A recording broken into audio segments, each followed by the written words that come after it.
One of the most important takeaway lessons that I got from the Reggio book is that children learn best when they are allowed the time and space to be creative and the choice to explore subjects that interest them. I tried to incorporate these ideals into the lesson that I prepared while still making sure to meet the standards mandated by the state of Florida. For example, Chapter 4 of the Reggio book talks about how the children in a particular classroom all seem to be painting pictures of the sea. This then became a departure for a conversation with the class about what interested them about the sea. So in my practicum class, the students had been learning about important contributions by African Americans throughout history.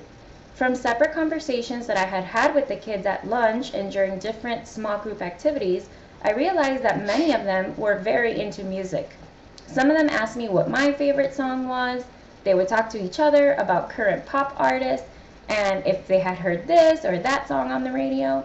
And whenever the teacher would incorporate music into any part of the day, virtually the whole class would get up and dance around.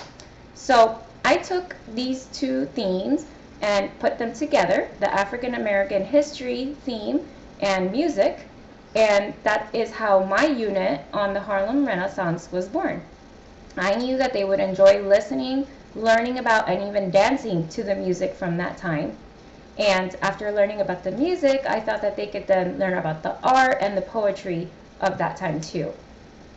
One adjustment that I want to make in my lesson plan is to give the students a little more room for creativity.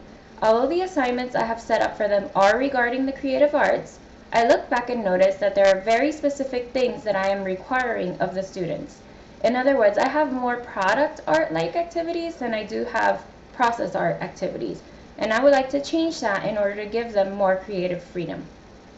In my own classroom, although I will have to follow administration's rules and obviously adhere to the Florida standards, I want to incorporate as much project-based work and creative arts activities as possible. Just like I was able to use what seemed to interest the students in my practicum class to teach the standards, I want to try to do the same for my future classroom. I think that in the comfort of our own classrooms, there is always a way to teach a subject, even the mandatory ones, and make it come to life or make it meaningful for the students.